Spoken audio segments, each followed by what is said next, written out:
Царинската управа информираше дека за 11 милиони евра била зголемена наплатата на приходи од увоз на тутун и тутунски производи во првото тримесечје годинава во однос на истиот период минатата година, при што само по овој основ во буџетот се слеале вкупно 2,14 милиарди денари или 34,7 милиони евра. Истовремено во овој период во 8 случаи биле запленети над 1 милион парчиња цигари и 225,6 килограми тутунски производи, сецкан тутун, тутун за наргиле и никотински кесички. Во 4 случаи била спроведена предистражна кривична постапка од страна на одделението за истраги. При секторот за контрола и истраги биле поднесени кривични пријави против 4 физички и едно правно лице. Од Царинската управа посочија дека овие акции биле насочени кон заштита на државниот буџет и заштита на здравието на граѓаните.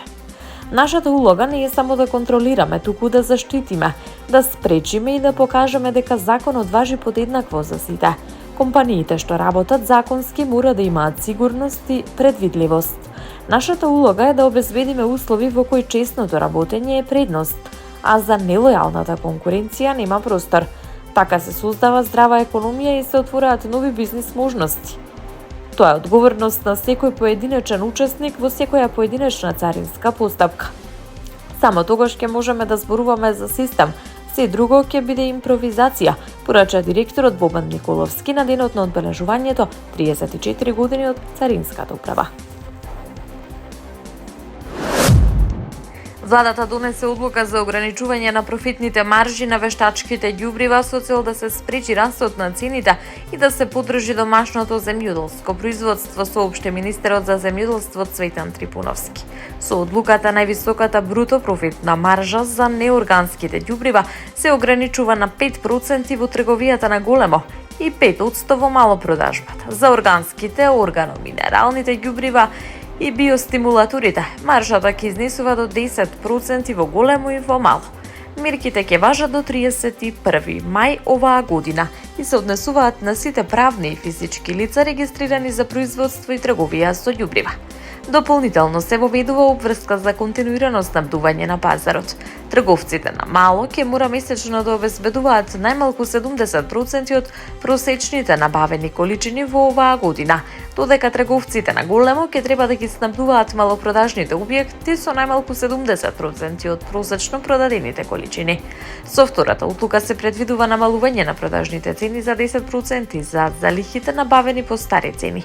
Од Министерството посочуваат дека мерките се донесени по консултации со увозниците и анализа на државниот пазарен инспекторат, кој констатирал раст на цените. Целта е стабилизирање на пазарот, намалување на трошоците и заштита на земјоделците, велат надлежните. Мандатарот за нова унгарска влада Петер Маѓар изјави дека неговата земја повторно ќе се приклучи на меѓународниот кривичен суд. Ќе биде подготвена да ги спроведе налозите за апсење, вклучително и за израелскиот премиер Бенјамин Нетањаху. Премиерот во заминување Виктор Орбан, кој беше на власт 16 години, минатата година го објави повлекувањето на Унгарија од меѓународниот кривичен суд, откако го прими Нетањаху во Будимпешта. Повлекувањето требаше да стапи на сила на 2 јуни оваа година. Веднаш по победата на парламентарните избори на 12 април, Петер Маѓар ја објави својата намера да ја врати Унгарија во МКС. Во исто време израелските медиуми известија за неговиот телефонски разговор со израелскиот премиер, во кој Маѓар го поканил Нетањаху во Будимпешта на 23 октомври за 70 годишнината од востанието против Советите во 1956 година. Меѓународниот кривичен суд со седиште во Хаг издаде налог за апсење на Бенјамин Нетањаху во 2024 година за воени злосторства и злосторства против човештвото во појасот Газа. Маѓар објави дека неговиот тим ја проучува постапката за запирање на процесот на повлекување на Унгарија од меѓународниот кривичен суд пред 2 јуни. Маѓар во понеделник објави дека конститутивната седница на Националното собрание ќе се одржи за време на викендот на 9 и 10 мај, кога тој ќе положи заклетва.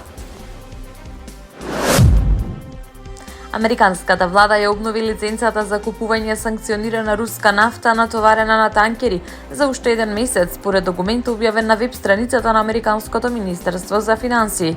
Канцеларијата за контрола на странски средства на Министерството за финансии на Соединетите Американски држави издаде нова дозвола во петокот, според која руската нафта и нафтени производи натоварени на танкери до 17 април може да се купат до 16 мај според документот. Од дозволата се иземени трансакциите со Иран, Куба и Северна Кореја.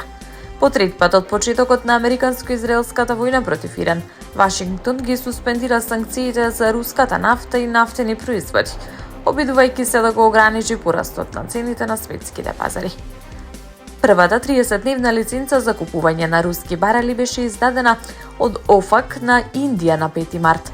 Една недела подоцна лиценца беше издадена и за остатокот од светот, исто така за 30 дена. Купувањето заврши на 11 април.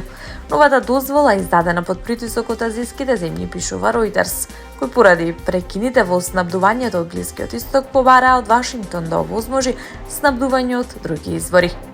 Во март 4,4 милиони барели руска нафта дневно им биле испорачани на клиенти низ целиот свет, наведува Меѓународната агенција за енергија.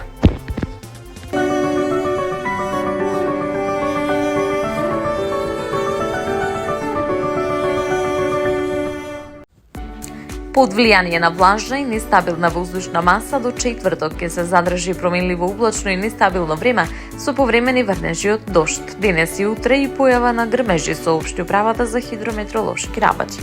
Процесите наместа ќе бидат поинтензивни во форма на невреме со пообилен пороен дожд, грмежи и засилен ветер, особено во западните и јужните делови, каде во текот на овој период ќе наврнат на 30 литри на метар квадратен. Дневната температура ќе биде во опаѓање. Четврток утринската наместа ќе се спушти и под нулата.